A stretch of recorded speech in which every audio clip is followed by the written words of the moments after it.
And to really nail in after the last talk, because the word violence, it's thrown around these days with like some, if we just express anger, it's considered violent. Because the reason is because anger in general in our society is suppressed so much. We're just taught at a very young age like it is not welcome. And therefore, if you have a young child, you learn this very quickly. Like if the child bites you or punches you, and it will feel violent because the anger in your body is like just blasting out of you. But is it actual violence? Like, do you have any physical markings? Are you actually hurt? And if the answer is no, then we have to recognize the violence is within us. We're feeling that because it lives within us.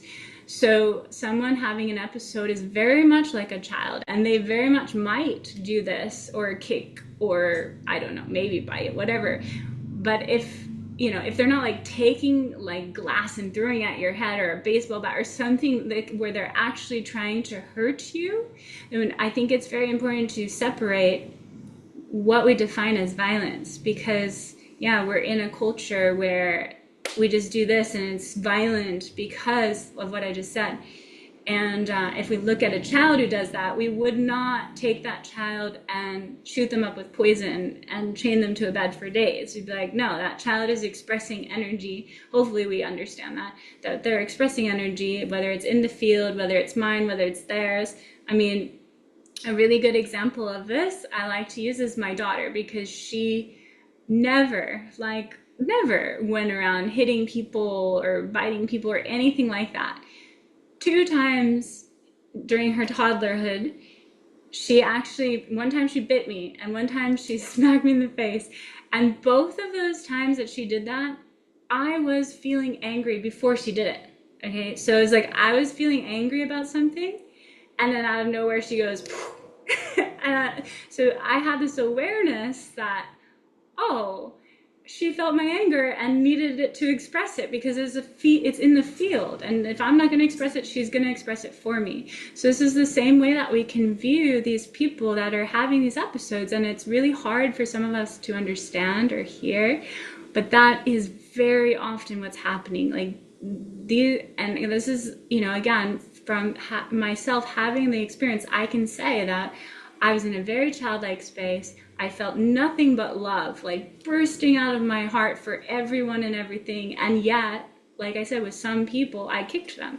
And in some rooms, I threw a glass and broke it. And with the glass, I very well remember, like, the fear was escalating, and I was like, I'm gonna break this fear. Like, literally, like, I remember that. The kicking, I remember, like, just, fighting someone's ego and, like, oh, you're so spiritual, aren't you? And like kicking them at the same time. So I have a memory of these events, and I also remember that I was just like filled with love in all of those behaviors, right? But then some of those people labeled that as violence. So this is just something I really want to make super, super clear. That what is violence? That's a whole nother conversation that we can have.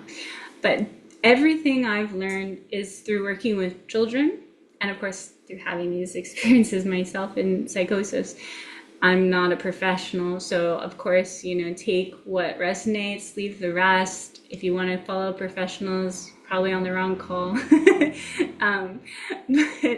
But there is so much more happening than meets the eye, and at the same time, we can state the sheer facts of the matter. Okay, the person broke the glass.